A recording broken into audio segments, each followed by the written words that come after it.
मेरी एक आदत है कि जब भी मैं किसी बहुत ज़्यादा ज़हीन आदमी से मिलता हूँ, तो मैं उससे पूछता हूँ कि आपने माज़ी में क्या किया?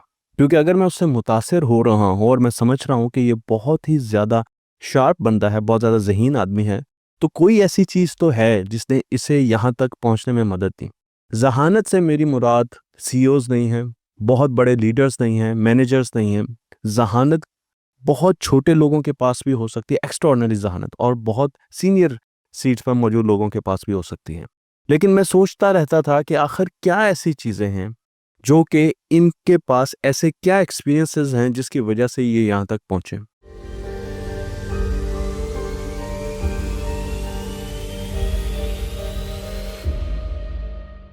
आज से तकरीबन 5 साल पहले मुझे एक जगह पर भेजा गया।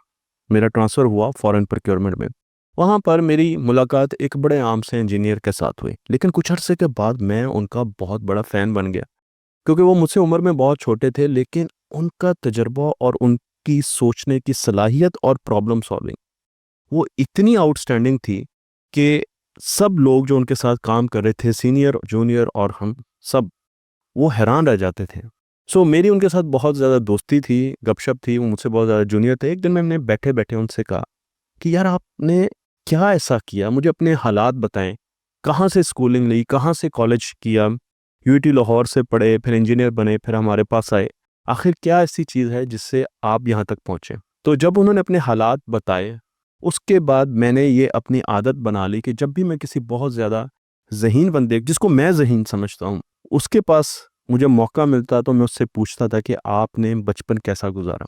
और अभी तक मुझे जो कुछ कॉमन चीज़ें मिली हैं, जो उन्होंने बचपन में की हैं, उनमें आज एक कॉमन चीज़ के बारे में मैं आपको बताने जा रहा हूँ।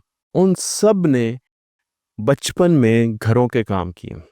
घरों के काम, बर्तन धोना, सफाई करना, जिल्दें बनाना, कुछ ने ये भी किया। कुछ ने आइसक्रीम के पैकेट्स तक बनाए, कुछ ने फ्रॉस्ट के पैकेट्स, जूसेस के पैकेट्स बनाए। ऐसे काम किए जो आज हमारी जनरेशन नहीं कर रही।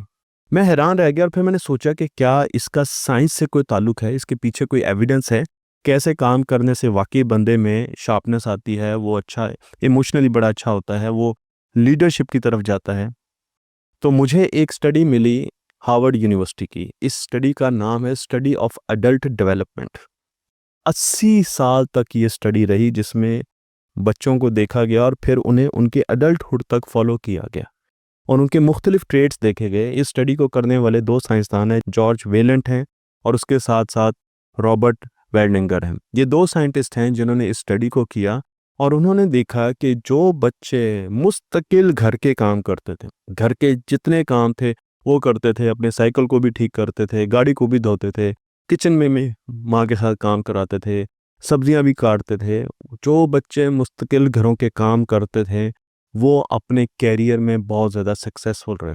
उनकी इमोशनल इंटेलिजेंस बहुत अच्छी थी, इमोशनली वो हेल्दी थे, अच्छे टीम वर्कर थे और साथ अच्छे लीडर भी बने। फिर आगे मैं और रिसर्चेस पढ़ता रहा तो मुझे हैरानी हुई कि इस पर तो बहुत ज़्यादा लिटरेचर है। अमेरिकन साइकोलॉजिकल एसोसिएशन ने बताया कि रेजिलियंस और एम्पैथी उन लोगों में आती है जो घरों के काम ज़्यादा करते हैं, जो घरों में माँ बाप की मदद करते हैं या खुद काम करते रहते हैं, कोई भी क्रिएटिव काम करते हैं। मसलन दरख्तों से चीज़ें उतार के लानी है, पौधों से कद्दू तोड़ने हैं, ये भी वो काम है जो घरों के हैं।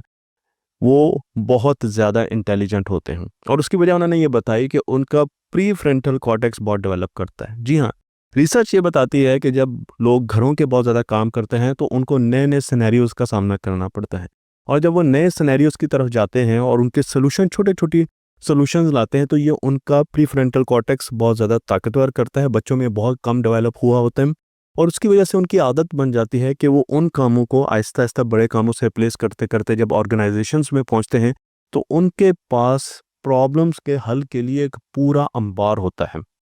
इसलिए अब मुख्तलिफ किस्म की रिसर्चेज़, जो कि मैं सारी आपको यहाँ पे नहीं दिखा रहा हूँ, बहुत सी रिसर्च इस पर हुई हैं, किताबें लिखी गई हैं। ये कहती हैं कि घरों के काम सिर्फ़ घरों में नहीं कराने चाहिए, घरों के काम स्कूलों में भी कराने चाहिए। हाउस चोर्स घरों की बजाय स्कूलों में भी जाने चाहिए और कुछ स्कूल, मैंने ऐसे स्कूल देखे हैं लाहौर में, बड़े शहरों में, जो कि स्कूल में बच्चों को सिलाई कढ़ाई भी सिखा रहे हैं, जो कि पुराने ज़माने में होमो इकोनॉमिक्स होती थी, बिल्कुल वैसी चीज़ें वो स्कूल में उन्होंने एक पूरा घर बनाया हुआ है। वो बताते हैं कि आपने डाइनिंग टेबल कैसे सेट करना है, आप चीज़ों को आपने कैसे पेश करना है मेहमानों के सामने, आपने चीज़ों को धोना कैसे है, क्लीनिंग कैसे करनी है, वॉशिंग मशीन कैसे चलानी है, एसी कैसे ठीक करने। ये वो सारी चीज़ें थी जो पहले हमारे तालीमी निज़ाम में होते थे, लेकिन फिर हमारे पास मेरिट बेस्ड सिस्टम आ गया और मेरिट बेस्ड सिस्टम के पीछे हमने सिर्फ बच्चों को नंबरों के पीछे लगा दिया, थ्योरेटिकल स्टडीज़ की तरफ लगा दिया, जिसकी वजह से हमारे पास लीडर्स आना बंद हो गए। लीडर्स के आने में एक बहुत बड़ी वजह, ये एक वजह है, सारी वजूहात नहीं है, लेकिन एक बड़ी वजह है और ये है कि हमारे बच्चे प्रॉब्लम सॉल्वर नहीं रहे। और प्रॉब्लम सॉल्वर बंदा उसी वक्त बनता है जब वो घरों में छोटे छोटे प्रॉब्लम्स को सॉल्व करता है, क्योंकि वो एज होती है जब ब्रेन सबसे ज़्यादा डेवलप हो रहा होता है। और अगर ब्रेन के सर्किट उस वक्त ऐसे बन जाते हैं जो कि बच्चे को हमेशा ज़िंदगी में ये एहसास दिलाते रहे कि तुम एक प्रॉब्लम सॉल्वर हो, कोई चीज़ ऐसी नहीं है जो तुम सॉल्व नहीं कर सकते, तुम्हारे पास सोल्यूशन बड़े सिंपल होते हैं, बड़े इर्द गिर्द पड़े होते हैं, तुम उन सॉल्यूशंस में से कोई भी सॉल्यूशन यहाँ पर यूज़ कर सकते हो। तो वो बच्चे की एक साइकी बन जाती है, बच्चे का जो नर्वस सिस्टम है वो उस तरीके से ऑपरेट करना शुरू कर देता है। तो इस वीडियो बनाने का मकसद ये है कि हमें दोबारा घरों के काम स्कूलों में लाने चाहिए। छोटी क्लास में बच्चों को इस चीज़ का आदी बनाना चाहिए, टीचर्स को भी और पेरेंट्स को, कि वो घरों के कामों की तरफ तवज्जो दें, क्योंकि ये लीडर्स प्रोड्यूस करेगी। और बड़ी एज में बच्चों को आदत पड़ जाए कि वो अपने काम खुद करें, बजाय कि वो हर काम किसी को कहते रहें।